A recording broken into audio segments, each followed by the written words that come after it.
सोचिए, एक ऐसी किताब के बारे में जिसमें सिर्फ शब्द नहीं बल्कि हमारे काम, हमारी सोच, हमारी हर एक सांस का हिसाब लिखा हो।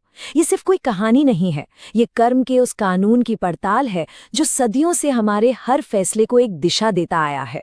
तो चलिए, आज हम उसी आखिरी अदालत का दरवाजा खोलते हैं। तो क्या मौत सब कुछ खत्म कर देती है या ये बस एक मोड़ है? देखिए, ये सवाल सिर्फ मरने के बाद का नहीं बल्कि आज का है, अभी का है। क्योंकि अगर हर काम का हिसाब होना है तो इसका सीधा मतलब है कि हमारा हर छोटा बड़ा फैसला इस ब्रह्मांड पर एक ऐसी छाप छोड़ रहा है जिसे मिटाया नहीं जा सकता। ये कोई आम इंसानी अदालत नहीं है। यहाँ कोई वकील नहीं मिलेगा, कोई झूठी दलीलें नहीं चलेंगी। यहाँ बस दो ही चीजें हैं जिनकी अहमियत है, एक आत्मा और दूसरी उसके कर्मों की सच्ची बही। कह सकते हैं कि ये कर्म के कानून का आखिरी पड़ाव है। न जाने कब से चल रही इस यात्रा के बाद अपने ही जीवन की यादों के बोझ तले दबी हुई एक आत्मा आखिरकार उस दरबार में पहुंचती है। और वहां की जो खामोशी है ना, वो किसी भी शोर से ज्यादा डरावनी है, क्योंकि वो खामोशी उस आत्मा को उसी के कर्मों की गूंज सुना रही है। सिंहासन पर बैठे हैं धर्मराज यम। वो कोई जालिम बादशाह नहीं बल्कि खुद धर्म के रक्षक हैं। उनका काम सजा देना उतना नहीं जितना संतुलन बनाना है, कर्म के कानून का संतुलन। और उनके ठीक साथ में है चित्रगुप्त, जिन्हें हम इस ब्रह्मांड का सबसे बड़ा रिकॉर्ड कीपर कह सकते हैं। उनकी बही में सिर्फ ये नहीं लिखा होता कि क्या किया, बल्कि ये भी लिखा होता है कि क्यों किया, नीयत क्या थी। ये वो आईना है जिसमें आत्मा को अपना असली चेहरा दिखता है। और अब मुकदमा शुरू होता है। किसी के जीवन की किताब का पहला पन्ना पलटा जाता है और उसके साथ ही अच्छाई और बुराई की न जाने कितनी परतें खुलने लगती हैं। कटघरे में जो शख्स है उसका नाम है राघव। वैसे ये नाम तो किसी का भी हो सकता है। ये एक ऐसी आत्मा है जो हम सब की तरह अपने किए गए फैसलों और उनके नतीजों के साथ आज यहाँ खड़ी है। ये राघव की जिंदगी का और शायद हम इंसानों की फितरत का भी सबसे बड़ा विरोधाभास है। दुनिया की नज़रों में वो एक बहुत बड़ा धर्मात्मा था, लेकिन जब वो अकेले होता था तो उसके काम उसकी पूजा पाठ का मजाक उड़ाते थे। ये लड़ाई कर्म और दिखावे के बीच की है। अब वक्त आ गया है उस बही को खोलने का जिसमें कोई भी हेरफेर, कोई भी बदलाव मुमकिन नहीं है। चित्रगुप्त की उंगलियां पन्नों पर आगे बढ़ती हैं और राघव का बीता हुआ कल गवाह बनकर आज उसके सामने खड़ा हो जाता है। जैसे ही चित्रगुप्त की आवाज गूंजती है, राघव की पूरी जिंदगी एक फिल्म की तरह उसकी आंखों के सामने चलने लगती है। हर वो झूठ जो धीरे से बोला गया था, हर वो धोखा जो बड़ी चालाकी से दिया गया था, हर वो आंसू जो उसकी वजह से किसी की आंख से गिरा था, सब कुछ वहां दर्ज था। इल्जामों की लिस्ट बहुत लंबी थी। गरीबों के मुंह से निवाला छीना गया, झूठ की बुनियाद पर रिश्ते बनाए गए और अपने फायदे की आग में न जाने कितनों की जिंदगी जला दी गई। हर एक इल्जाम एक गहरे जख्म की तरह था जो अब रीस रहा था।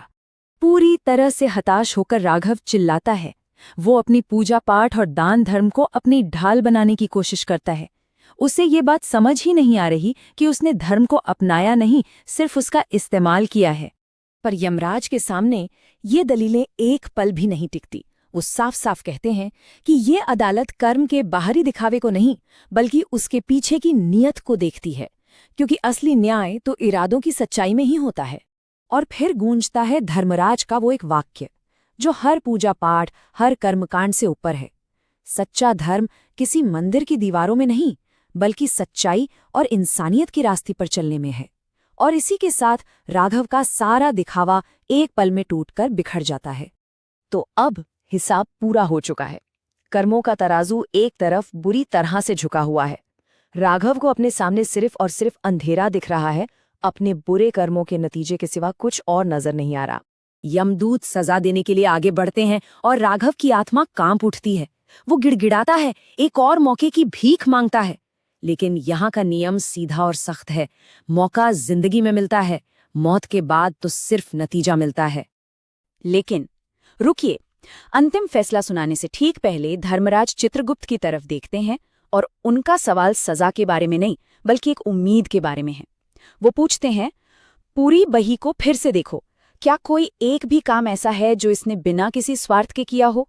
चित्रगुप्त की आंखें तेजी से उस विशाल बही पर दौड़ने लगती हैं। हजारों पन्ने, स्वार्थ, धोखे और घमंड से भरे हुए। हर पन्ने पर एक जिंदगी की कड़वी सच्चाई। ऐसा लगता है जैसे वक्त रुक गया है।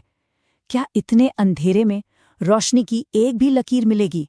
और फिर एक लंबी गहरी खामोशी को तोड़ते हुए चित्रगुप्त की उंगली एक जगह पर आकर रुक जाती है। सिर्फ एक अकेली गिनती जो हजारों बुरे कर्मों के समंदर में एक छोटे से द्वीप की तरह खड़ी है। ये वो काम था जिसे राघव खुद भी पूरी तरह से भूल चुका था।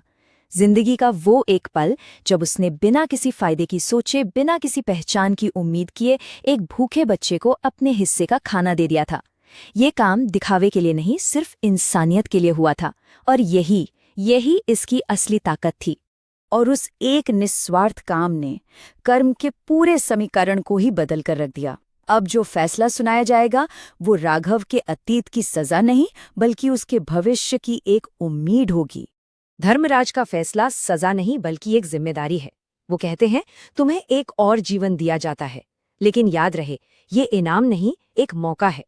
तुम्हारे अंदर की उस एक अच्छाई को अपनी पूरी जिंदगी की सच्चाई बनाकर दिखाओ। दरबार की तस्वीर धीरे धीरे धुंधली होने लगती है। राघव की आत्मा एक नई शुरुआत के लिए वापस लौट रही है, एक कोरे कागज के साथ जिस पर अब एक नई कहानी लिखी जाएगी। एक ऐसी कहानी जिसे लिखने का हक उसने अपने उस एक निस्वार्थ काम से कमाया है। राघव की कहानी तो यहीं खत्म हो जाती है, पर एक सवाल पीछे छोड़ जाती है। जब किसी के जीवन की बही खुलेगी तो क्या हजारों दिखावटी कर्मों के बीच एक निस्वार्थ कर्म की वो अकेली लाइन मिलेगी जो सब कुछ बदल सकती है? क्योंकि आखिर में शायद वही एक लाइन ही सबसे ज्यादा मायने रखती है।